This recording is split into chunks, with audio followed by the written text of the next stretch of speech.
This video shows how to install Yanhua R7F701404 lock fastening interface board. 1. Push the lock fastening of the interface board to the unlock position. Find the interface board installation area on the instrument according to the visual positioning mark on the interface board. 2. Find the correct positioning holes of D1 to D4 on the instrument. 3. Place the interface board accurately into the installation area. Align the pins with the D1, D2 positioning holes.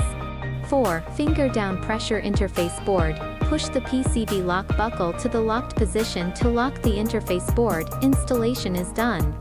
5. Confirm again that the interface board D1 to D4 positioning pins are completely aligned with the D1 to D4 positioning holes of the instrument. Yanhua MQB interface board has the advantages of compact size, precise pin positioning, easy installation, pin connection is firm and stable, not easy to loosen, and safer data reading and writing. Thank you for watching.